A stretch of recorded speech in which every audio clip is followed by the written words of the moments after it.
तो दोस्तों एलटीटी ने अपने क्वार्टर फोर के नंबर को डिस्क्लोज कर दिया है। तो चलिए देखते हैं क्या है क्वार्टर फोर के नंबर्स के अंदर। लेकिन उससे पहले बता दूं, कंपनी की ओर से डिविडेंड की भी अनाउंसमेंट की गई है। 45 रुपये प्रति शेयर के हिसाब से कंपनी आपको डिविडेंड देने जा रही है।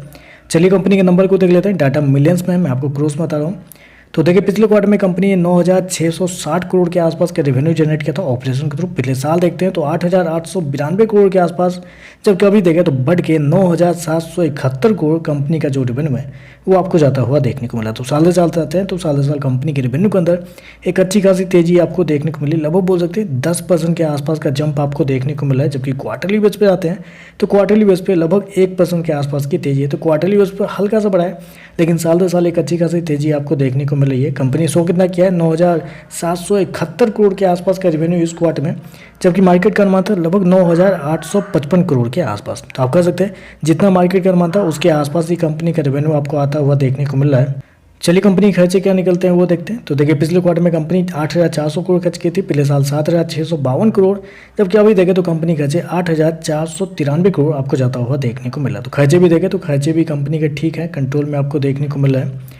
प्रॉफिट की बात कहते हैं तो देखिए पिछले क्वार्टर में 1,086 करोड़ का प्रॉफिट था, पिछले साल 1,100 करोड़, जबकि अभी देखें तो बढ़ के 1,128 करोड़ कंपनी का जो प्रॉफिट है वो आपको जाता हुआ देखने को मिला। तो साल से साल जाते हैं तो साल से साल कंपनी के प्रॉफिट के अंदर लगभग 2% के आसपास की तेजी आपको देखने को मिले। जबकि क्वार्टरली बेस पे जाते हैं तो क्वार्टरली बेस पे भी कंपनी का प्रॉफिट के अंदर वही लगभग 4% के आसपास की तेजी है। तो कंपनी का प्रॉफिट देखें तो साल से साल क्वार्टर क्वार्टर बढ़ा है, लेकिन हल्का सा आपका बढ़ता हुआ देखने को मिल रहा है। कंपनी शो कितना क्या है, 1,128 करोड़ के आसपास का प्रॉफिट इस क्वार्टर में, जबकि मार्केट का अनुमान था लगभग 1,123 करोड़ के आसपास। तो यहाँ पर भी देखें तो जितना मार्केट का अनुमान था उतना ही आता हुआ देखने को मिला। तो रेवेन्यू प्रॉफिट दोनों देखें तो आपको इनलाइन आपको देखने को मिल रहा है।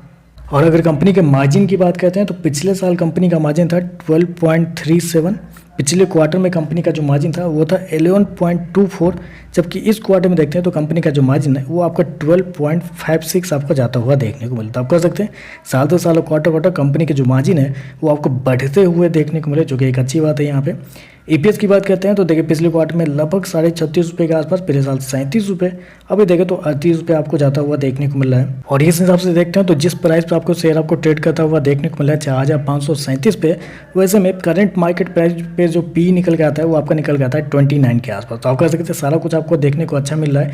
हालांकि नंबर देखें तो इनलाइन नंबर आपको देखने को मिला, आईटी सेक्टर में इनलाइन नंबर पे एक अच्छी खासी तेजी आपको देखने को मिली। तो अच्छे नंबर है, बाकी देखते हैं मार्केट का कैसा रिएक्शन आपको देखने को मिलता है। आज के लिए बस इतना ही। वीडियो पसंद आए तो लाइक कीजिएगा, साथ में साथ चैनल को सब्सक्राइब जरूर कीजिएगा।